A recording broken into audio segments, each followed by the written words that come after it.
From IsReal News, this is the morning briefing for Sunday, February 15th.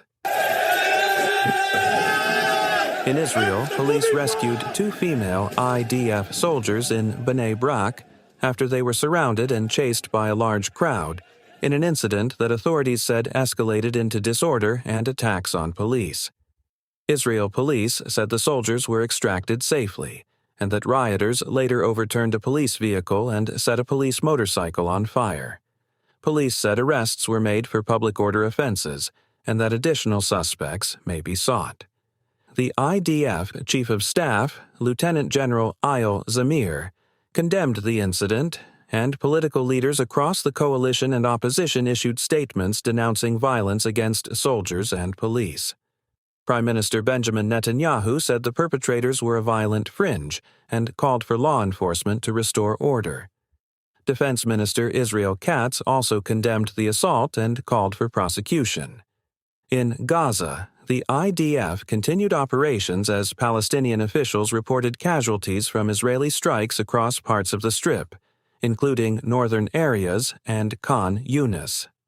Israel said the strikes were in response to violations of ceasefire terms, including terrorists emerging from a tunnel in a restricted area near Israeli forces. The development follows continuing friction over ceasefire enforcement, with Israel and Hamas accusing each other of breaches.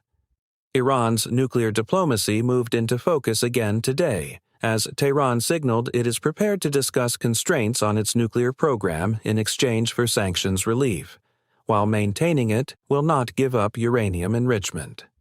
Iran's Deputy Foreign Minister, Majid Takhtravanchi, told the BBC that sanctions relief must be on the table and said a next round of talks is expected soon. This comes as the United States and Iran prepare for renewed negotiations in Europe following earlier talks in Oman, with Washington insisting Iran must end enrichment and Tehran rejecting that condition. In Israel's tech and security sphere, Israel's Channel 12 reported that an image posted online by an employee of Israeli offensive cyber firm Paragon appeared to show an internal surveillance interface in the background, including phone numbers and app icons. The company told N12 the post was an error and said the specific screen did not reveal new information about the firm, while the image circulated widely online. This occurs amid continuing international scrutiny of commercial spyware capabilities and their potential misuse.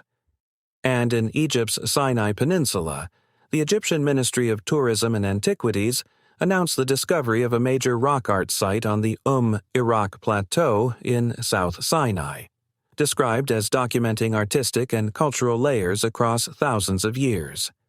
Reports said the site includes red-painted drawings dated to prehistoric periods, later carvings and inscriptions, and evidence of continued use across multiple eras.